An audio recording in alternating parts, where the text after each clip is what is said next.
Ibu Bapa, saudara dan saudariku yang terkasih dalam Kristus Tuhan. Tuhan Yesus sangat mencintai para murid. Bahkan saat detik-detik terakhir hidupnya, ketika salibnya semakin dekat, ia masih saja memikirkan para muridnya. Ia mendoakan para muridnya agar dijaga dalam nama Bapa, dipelihara dalam kasih, dipersatukan dalam iman, dan tetap setia dalam perutusan di tengah dunia. Ia sadar bahwa karya yang akan para murid lanjutkan nanti tidak selalu mudah. Karena itu, ia tidak melepaskan mereka begitu saja, tetapi menyerahkan mereka dalam perlindungan kasih Sang Bapa. Saudara dan saudariku yang terkasih, ada dua poin penting yang bisa kita renungkan dari tindakan Yesus dalam Injil hari ini. Pertama, dengan mendoakan para murid dan para pengikut, Yesus mau menyatakan bahwa ia peduli dengan kita. Ia tidak membiarkan kita sendirian. Karena itu, ketika kita mengalami kesulitan, penderitaan, atau kegelisahan, ingatlah bahwa kita tidak sendirian. Yesus sendiri berdoa untuk kita. Karena itu, jangan pernah menyerah. Dalam setiap beban hidup, dalam setiap air mata, percayalah bahwa Yesus terus mendoakan kita. Doa Yesus adalah pelukan kasih yang tak pernah melepaskan kita, bahkan ketika dunia terasa gelap dan sunyi. Lalu mungkin kita bertanya, kalau Yesus berdoa untuk saya, mengapa penderitaan ini belum berlalu? Panjang lebar menjelaskan tentang teologi penderitaan. Tetapi satu hal ini yang ingin saya bagikan dari refleksi saya tentang penderitaan, bahwa Tuhan tidak pernah berjanji kita tidak akan pernah menderita. Tetapi Dia berjanji untuk turut bekerja di dalam setiap persoalan dan penderitaan kita.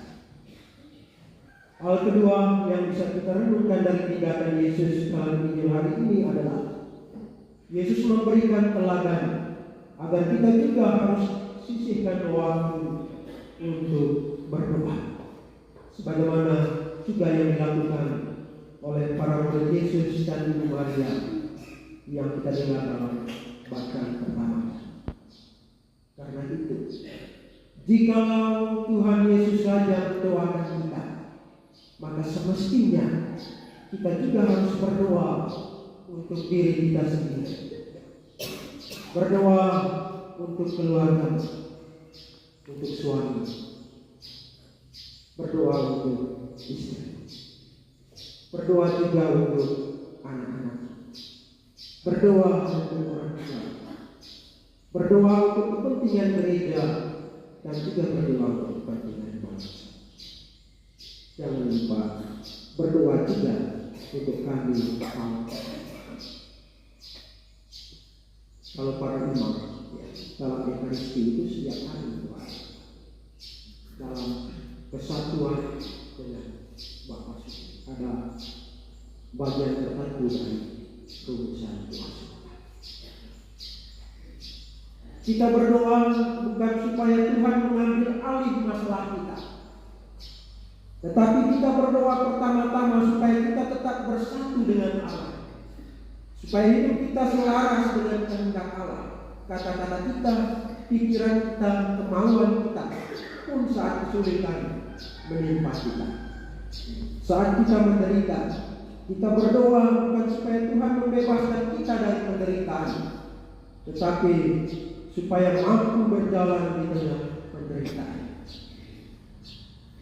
Doa itu ibarat payung di tengah hujan. Payung itu tidak mampu menghentikan hujan yang sedang turun, tetapi dengan payung itu kita mampu berjalan di tengah hujan yang sedang turun.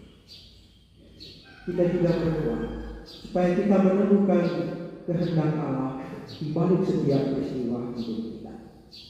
Komunikasi yang sejati, hemat saya, harus dimulai dari Allah, harus dimulai bersama Allah, harus dimulai dengan Allah. Mother Teresa pernah mengatakan ini, ketika engkau bangun pagi, sebelum engkau berbicara dengan semua orang, maka orang pertama yang kau bicara di pagi hari adalah Tuhan. Dan malam hari, sebelum engkau tidur, ketika engkau sudah berkomunikasi dengan semua orang, orang terakhir yang mesti engkau komunikasikan adalah Tuhan. Semoga Allah berbahagia, melindungi saudara-saudari sekalian, menguatkan iman, mengisi hatimu dengan damai sejahtera, dan menuntun langkahmu dalam pengharapan yang teguh, karena Yesus selalu berdoa